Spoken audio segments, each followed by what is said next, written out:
साथ Helios capital के समीर अरोड़ा जुड़ गए हैं। उनसे बात करते हैं थोड़ा सा और समझते हैं कि अब वो किस तरीके से मार्केट को देख रहे हैं। समीर जी, गुड मॉर्निंग। हेलो। आप खुश होंगे काफ़ी क्योंकि आपके पोर्टफोलियो के जो सबसे बड़ी होल्डिंग्स हैं उन्होंने 3 साल की अंडर परफॉर्मेंस के बाद एक शानदार मूव दिखाया। एक वो एमएससीआई का फैक्टर आ गया, उससे एक फ्राइडे को डिक्लाइन आ गई, अलग बात है, लेकिन H D F C twins की बात कर रहा हूँ मैं। और काफ़ी एफ आई बाइंग ने भी चेज़ किया है शायद इन स्टॉक्स को। आपका एक्चुअली आप व्यू क्या? हाँ बिल्कुल, बताइए। एक्चुअली इस साल की और लास्ट 6 महीने की बिगेस्ट हेल्प इसमें नहीं रही है, बट इसमें रही है कि हमारा आईटी सेक्टर वेट जीरो है सिंस जून जुलाई लास्ट ईयर। तो एचडीएफसी बैंक ने सपोर्ट इतना ज्यादा नहीं किया, बट ठीक है। बट जो नहीं थे उससे ज्यादा रिलेटिव परफॉर्मेंस आई।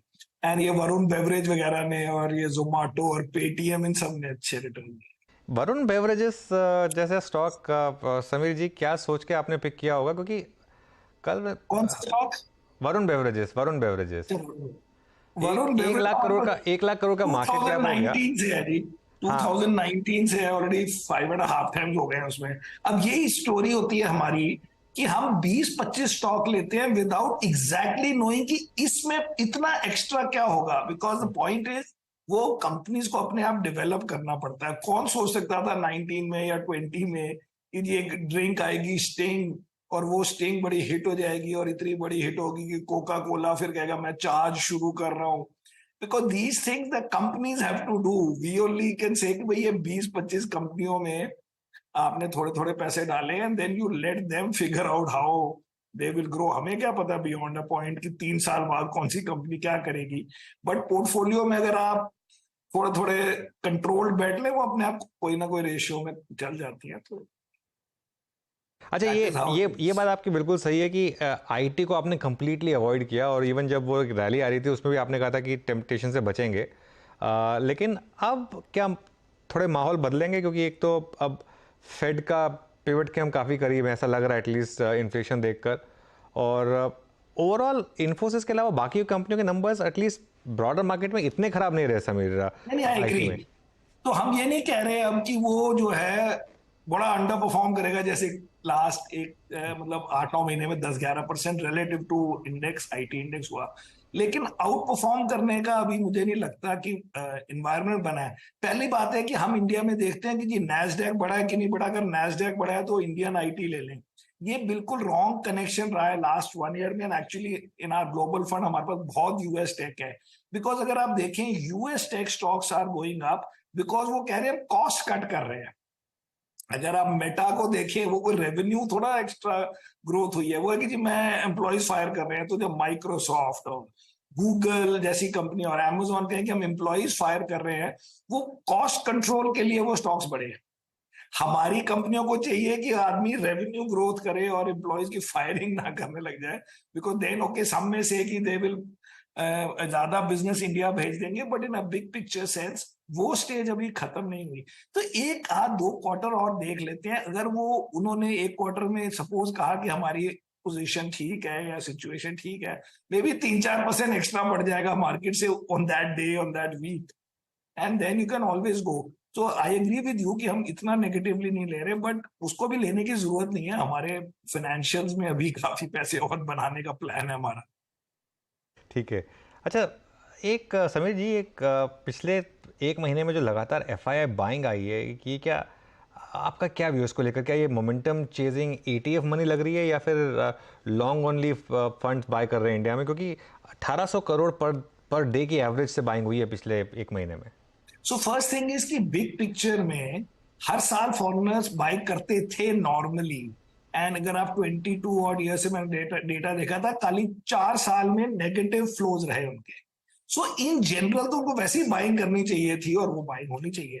पर मुझे लगता है उससे ज्यादा इशू जो इंडिया के फेवर में है वो है, ऑफ कोर्स एक तो कह सकते हैं कि यूएस इंटरेस्ट रेट्स अब सॉर्ट ऑफ पीक हो गए हैं, उनकी करेंसी सॉर्ट ऑफ पीक हो गई है। तो साइकोलॉजिकली एंड क्योंकि आप 2-4% जो करेंसी में लूज करते हैं वो अब 1-2 साल नहीं करेंगे होपफुली इंडियन करेंसी में। लेकिन बिगेस्ट थिंग इज कि यूएस नहीं, सॉरी यूएस नहीं, ग्लोबल इन्वेस्टर्स चाइना से बहुत फ्रस्ट्रेटेड है। चाइना से बार बार फ्रस्ट्रेट हुए हैं। एंड वो जो न्यू मनी ओवर टाइम जिसमें चाइना का वेट बहुत ज्यादा है उनके बेंचमार्क में, उसमें अगर उन्होंने डिसाइड किया कि हम 2-4% भी चाइना का वेट कम कर देंगे, वेट जैसे इमर्जिंग मार्केट में होगा अराउंड 30%, मेरे को लगता नहीं है कि एक भी नए पैसे वाला 30% चाइना में डालेगा। अगर उन्होंने 2-4-5% भी कम कर दिया, कई लोग तो कह रहे हैं हम डालेंगे ही नहीं नए पैसे चाइना में, हम पुराने पैसे रखेंगे बट नए नहीं डालेंगे, वट, लेकिन वो 2-4-5% अगर वो चाइना से छोड़ दें, उसका मोस्ट लॉजिकल रेसिपिएंट इंडिया है। सो आई थिंक ये रिलेटिव में इंडिया को बहुत फायदा होगा कि बोथ एफडीआई वाले या सप्लाई चेन वाले या जिनको एक्चुअल इन्वेस्टमेंट करनी है और जो पोर्टफोलियो इन्वेस्टमेंट करनी है, both are looking for an alternative और एन एडिशन टू चाइना, और उसमें इंडिया का दोनों कैटेगरीज में सिग्निफिकेंट अट्रैक्शन है। ओके समीर जी, अभी तक तो आपकी कन्विक्शन से बात हुई, जो एचडीएफसी ट्विंस के बारे में बात हुई, वरुण बेवरेजेस के बारे में बात हुई, आईटी पे मोर और लेस आपका व्यू बहुत अच्छा रहा इस साल, और वो मैं उस पर दोबारा बात नहीं करूंगा। ये 16,800 से लेके 18,400 के बीच में सर आपकी कन्विक्शन लिस्ट में अपीयर क्या हुआ फ्रेश, क्या बाय किया पिछले 2 महीने में sir? Actually as I said, हम 20-25 स्टॉक, हमारा टोटल 35 स्टॉक्स होते हैं जिसमें 10 बड़े वाले एंड 20-25 ये जो जैसे कभी पेटीएम है, जोमाटो है, आईडीएफसी फर्स्ट बैंक है, या वरुण बेवरेज है, या इंडसइंड बैंक है, बड़े सारे हैं, तो उन्हीं में कभी कभी ऐड कर देते हैं। कंप्लीटली न्यू स्टॉक रोज सुबह उठ के नहीं ले रहे, बट अगर आप कहें 3-4 महीने में, तो जो नए स्टॉक्स हमने इंट्रोड्यूस किए होंगे, एक तो हमने किया था लैंडमार्क कार्स, और हमने किया था ब्लू डार्ट। तो ऐसे ऐसे कुछ कुछ करते हैं, बट वो 2-2%, 1.5% टाइप करते हैं, बिकॉज द आइडिया इज कि bet is being done on a portfolio, और उस पोर्टफोलियो से हमारा चल जाता है कोई ना कोई स्टॉक या काफी सारे stock. Every stock does not have to go up. जैसे लास्ट ईयर हमारा पीरामल सबसे बड़ा डिजास्टर रहा, तो कोई ना कोई डिजास्टर भी बीच में मिलते हैं, पार्ट ऑफ लाइफ है। That is how the model works. अच्छा सर, एक बार मैं आईटी में फिर लौट के आऊँ समीर सर, आपका व्यू वो तटस्थ रहा, मतलब आप समझ लीजिए 4-5 इंटरेक्शन में नो नो नो, बट इस बार मिड कैप आईटी फिर भी लार्ज कैप आईटी से थोड़ी स्टेबल रही है। इसमें कोई डाइवर्जेंस है आपके व्यू में मिड कैप आईटी? वो एक्चुअली क्या है, वो हम अपने एनालिस्ट से कह रहे हैं कि चलो अब एक तो बिग पिक्चर व्यू जो सबने मिलके बनाया, उसके बेसिस पे हमने कहा कोई आईटी नहीं चाहिए, but you are absolutely right, अब हल्के हल्के अब डिफरेंशिएशन शुरू होगी कि अब कुछ तो ले, कोई ये वाला ले। लेकिन मेरा बिग पिक्चर बेट ये था, जिसके कारण हमने एनालिस्ट के बॉटम अप आइडिया को भी बोला कि जरा साइड रखो।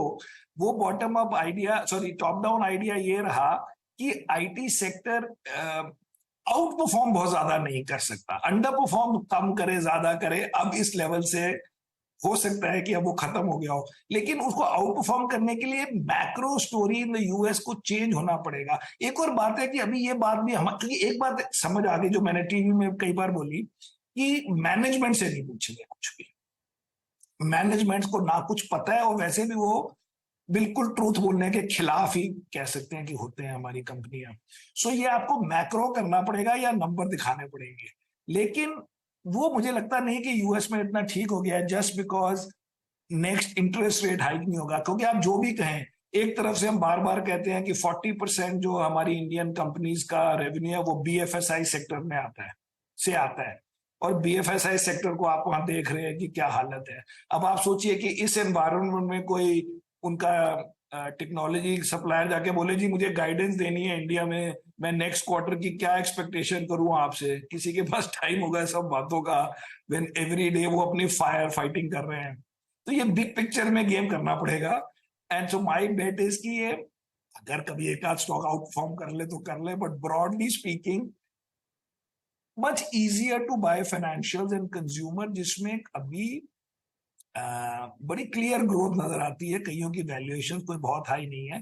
कई स्टॉक्स में जैसे लोग कह सकते हैं कि जैसे आईसीआईसीआई बैंक में अगर आप बोले, जो हमारी top means HDFC bank type का ही वेट है अलॉन्ग विद स्टेट बैंक की, जिसमें तो सबके पास है। लेकिन अगर न्यू फॉरेनर पे बैट कर रहे हैं, अगर न्यू एफआईआई आने वाले हैं, उनको भी फिर यही स्टॉक्स लेने पड़ेंगे। तो इसलिए मुझे वो ओवर ओन्ड है अंडर ओन्ड है 2%, मेरे को इतना उससे फर्क नहीं पड़ता। और कंपनी के नंबर्स अच्छे लगने चाहिए, एंड ये लगना चाहिए कि नेक्स्ट 6-8 क्वार्टर के लिए ज्यादा रोज रोज सिर नहीं मारना पड़ेगा कि अच्छा कर रहे हैं कि गंदा कर रहे हैं, पर उसमें देखते रहेंगे as we go along. Okay क्योंकि बात यह है कि है तो 100 रुपीज ही ना। अब वो आईटी में नहीं है तो बैंक में तो नहीं पड़े, उसके बदले कुछ और लेना है तो वो कुछ और is looking easier to buy and quite attractive or more attractive. ठीक है। कंज्यूमर में खास तौर से डिस्क्रिशनरी में समीर थोड़ा वैल्यूएशंस प्रोहिबिटिव नहीं हो गए हैं? जिस तरीके की रैली हुई है पिछले 6 महीने में, 1 साल में, इवन इंडियन होटल्स जैसे स्टॉक में फॉर एग्जांपल जिस तरीके के मूव्स आए हैं, Correct. ये सस्टेनेबल हैं क्या? अभी अभी हम भी, हमारे पास भी है वो दोनों होटल, पुश कर रहे हैं थोड़ा कि चलो जी इस साल वर्ल्ड कप है और G20 है, फिर देखते हैं। मेन बात यह है कि अगर आप स्लाइटली बिगर पिक्चर में देखें, सो एक्चुअली होटल के जो टैरिफ्स हैं बहुत ज्यादा नहीं बढ़े हैं। जब मैं अलायंस से इंडिया आया था तो मैं 1 साल तक ओबरॉयज में रहा था, विच इज, अब वो ट्राइडेंट कहने लगे वो जो नरीमन पॉइंट वाला, जो पहले ओबरॉय होटल था, not the Oberoi but the other one, उसका टैरिफ उस वक्त हम 6,500 देते थे। और अभी वो 1 साल पहले तक आपको, अगर आप कहोगे 1 महीने के लिए चाहिए, आपको 7-8 हजार रुपए में मिल जाता। तो मुझे हर वक्त लगता था कि ये टैरिफ बिल्कुल रुपीज में भी नहीं बढ़े, फॉरगेट अबाउट डॉलर में। एंड उसके बाद अब ये शुरू हुआ है मूव, एंड अभी 2-3 साल तक नए होटल तो आसानी से ऑनलाइन नहीं आएंगे, बिकॉज वो पिछले आपने 4-5 साल में न्यू कैपेसिटी नहीं क्रिएट की। बट एक तरीके से यू आर राइट। तो हम क्या करते हैं कि इसकी पोजिशनिंग 2 ग्रुप्स में होती है। एक हम कहते हैं high confidence in reasonable return, और एक होता है reasonable confidence in high return. तो जब हमने पोस्ट कोविड इंडियन होटल्स और ये लेमन ट्री खरीदा था, तो हमने कहा कि इसमें ज्यादा रिटर्न बनेंगे। अब हम बेचना ज्यादा नहीं चाहते, तो हमने कहा कि चलो अब रीजनेबल रिटर्न बन जाएगा, मार्केट से 2-4% ज्यादा बन जाए, तो उस बकेट में उसको डाल दिया है। But broadly you are right कि इनकी मूव्स काफी अच्छी रही हैं। तो in that sense you can say कि कोई प्रॉफिट टेकिंग होगी वो होगी, बट बिग पिक्चर में अभी उनकी जो ability to raise prices and to sustain it, and अभी तो पूरी कॉर्पोरेट ट्रैवल भी शुरू नहीं हुई। अभी तो ये हमने, हमारे इंडियंस ऑल्सो जिनको वीजा नहीं मिल रहे यूरोप जाने के, यूएस जाने के, वो इंडिया में ही अब ट्रैवलिंग कर रहे हैं अमीर लोग, तो उन्हीं से चल रहा है अभी तो। समीर जी, एक इन्वेस्टमेंट जो शायद आपकी इतनी नहीं चली, शायद आपको पे नहीं दिया हो, कैंपस एक्टिववेयर में इन्वेस्ट किया था आपने वहाँ कैंपस पर, है लेकिन भी है हाँ, हमारे अभी पास। अभी भी आपका व्यू इंटैक्ट है उस पर, वो थीसिस इंटैक्ट है? उसमें पेन नहीं हुई क्योंकि हमने आईपीओ टाइम पे ले लिया था, बट घूम फिर के वापस आ गया। हाँ वही हाँ 350 में वापस आ गया घूम हाँ फिर के। हाँ और उसमें अब ये स्टोरी देखिए जी, पहले मैं बिग पिक्चर के साथ मिक्स करता हूँ। सो बिग पिक्चर है कि ये बड़ी, चाइना में अगर सिमिलर कंपनीज देखें, बहुत बड़ी कंपनीज बन गई हैं। बॉटम लाइन इज कि इंडिया में the middle class and the, मतलब 50 लाख पहले छोड़ के से अप टू 30 करोड़, या 1 करोड़ छोड़ के अप टू 30 करोड़, इन लोगों की जो जो सेगमेंट है उसमें मुझे मजा आता है शेयर लेने में मोस्टली। एंड उसमें क्या है कि अगर आप देखें कि नॉर्मल शू अगर इंपोर्टेड शू से compete हो रहा है ना, नाइकी से और एडिडास से और उनसे, तो ये 700-800 रुपए के शूज मिल रहे हैं, जो एक्चुअल आपको स्पोर्ट्स के लिए नहीं है, आपको मॉल जाने के लिए है या आपके यंग लोगों के लिए है। और ये मार्केट बहुत बड़ी है और हो सकती है। सो अभी हम फॉर द मोमेंट अज्यूम कर रहे हैं कि ये स्लो डाउन हुआ, जो एक्चुअली हर सेक्टर में हो रहा है। तो ये कंपनी की पोजीशनिंग और कंपनी के जो पोटेंशियल मार्केट साइज है और जिसमें इनकी थोड़ी अच्छी पोजीशनिंग है, वो नहीं खराब हुई, तो हम कहते हैं चलो ठीक है, पार्ट ऑफ लाइफ। इसने बहुत ज्यादा नहीं तंग किया क्योंकि बीच में बढ़ के वापस आ गए।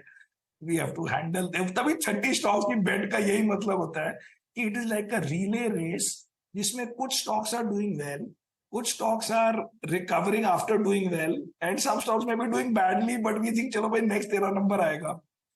तो इसी तरीके से एवरी डे हम आपको स्माइलिंग मिलते हैं। अगर एक एक स्टॉक की अलग फिक्र करने लग जाए तो हो ही नहीं सकता काम इतने सालों तक। बिल्कुल सर, 30 स्टॉक रहेंगे तो कोई अच्छा करेगा ही करेगा। आपका एक आर्टिकल में पढ़ रहा था, रेसिपी ऑफ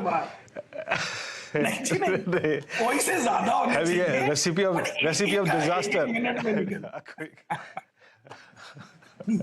अच्छा सर, एक या दो स्पेस जिस पे अभी आपने बाइंग तो नहीं करी हो लेकिन आपका पॉजिटिव व्यू हो। आई मीन अगर आप देखें, इस बार ऑटो चल रहा है, Nifty auto index at all time high, Nifty FMCG at all time high, और नीचे से इमर्ज हुआ है इस बार फार्मा।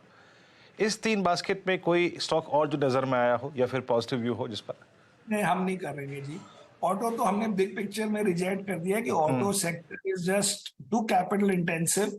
मैं अगर चीज मुझे बिग पिक्चर में नहीं पसंद तो हम उसके आगे मैं तो नहीं लेता, बाकी हमारे फंड मैनेजर लेने तो ले लें। बिकॉज बिग पिक्चर में यह है कि पहले आप आईसी कार बनाते थे और अब सबको बोला गया या सबने एग्री किया कि अब हमें इलेक्ट्रिक कार बनानी है। अब बिलियंस ऑफ डॉलर आप खर्चेंगे और आफ्टर फ्यू इयर्स अब इलेक्ट्रिक कार बनाने लग जाएंगे, तो इतने जो पैसे बीच में लगाए उसका पर्पस क्या हुआ? इकोनॉमिकली बात कर रहे हैं, क्लाइमेट की बात नहीं कर रहे। पहले सब 20 लोग कारें बनाते थे, अब 20 को बिकॉज ऑफ प्रेशर कह लें या जो भी कह लें, सबने कहा नहीं नहीं अब हमें इलेक्ट्रिक कार बनानी है, चलो जी 100 बिलियन डॉलर खर्चो, अब हम इलेक्ट्रिक कार बनाएंगे। किसी ने नहीं कहा कि इलेक्ट्रिक कार जब बन जाएगी आपका प्रॉफिट बढ़ जाएगा, आपका मार्जिन बढ़ जाएगा, आपकी सेल बढ़ जाएगी। नहीं, so everybody has to change. ये एब्सोल्यूट मर्डर ऑफ कैपिटल है कि नहीं? From a economics point, I am not talking from climate. Secondly, पहले 10-15 लोग गाड़ियां बनाते थे, अब 10-15 और लोग जो पहले गाड़ियां नहीं बनाते थे कहते हैं अच्छा इलेक्ट्रिक कार ये तो हमें भी बनानी है, तो सडनली वो टेस्ला आ गया और 10 और आ गए जिनका कोई मतलब नहीं था पुरानी गाड़ी बनाने में। तो 10 कंपेटिटर थे वो 20 हो गए, सपोज मैं बिग पिक्चर बात कर। अब जो नए आए हैं उनके अलग व्यूज हैं लाइफ में, उनकी एबिलिटी टू टेक लॉसेस अलग है। अब किसकी गाड़ी चलेगी किसकी नहीं चलेगी, कौन एंड में होगा, हमें इतनी रिसर्च करने की आदत ही नहीं है।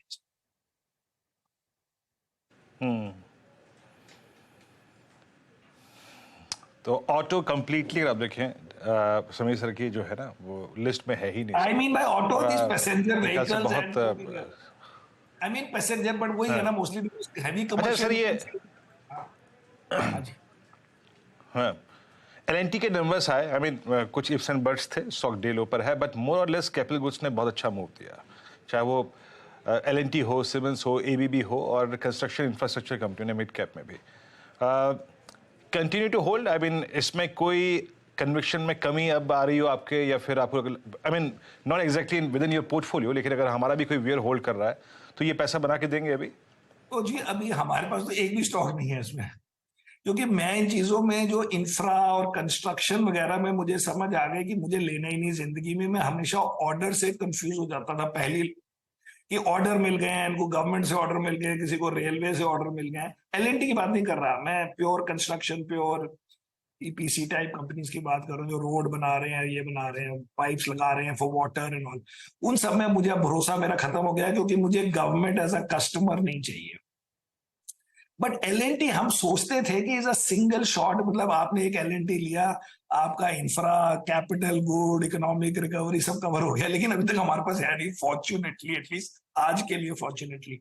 बट ओवरऑल हमें एलएनटी लगता है कि स्टिल बिग पिक्चर में अगर पता ना हो कि कौन से सेक्टर में कौन सा ऑर्डर मिलेगा, वो सब अगर आपने सिंपल कर रखनी है लाइफ, तो एलएनटी है। बट एनीवेयर जिसमें गवर्नमेंट कस्टमर है या गवर्नमेंट के लिए आप प्रोजेक्ट कर रहे हैं, वो तो मैं नहीं करूंगा, क्योंकि उसमें क्या होता है कि वो पेमेंट्स टाइम पे नहीं आती, एंड सबसे ज्यादा वो लोग फंसते हैं जिनको पेमेंट टाइम पे आ जाती है, बिकॉज फिर वो कॉन्फिडेंट होकर अपना डबल प्रोजेक्ट करने लग जाते हैं, फिर पेमेंट टाइम पे नहीं आती। एंड में तो पेमेंट टाइम पे नहीं आनी, आप पहले राउंड में नहीं आई तो यू आर लकीयर। तो वो तो मैं नहीं लूंगा, क्योंकि मैंने 20 साल में सारे ट्राई कर लिए और आज तक एक स्टॉक में ₹1 का फायदा नहीं। ओके चलिए समीर सर, शुक्रिया जुड़ने के लिए आज हमारे साथ, और अच्छा लगा आपसे बात करके एज ऑलवेज। Thank you.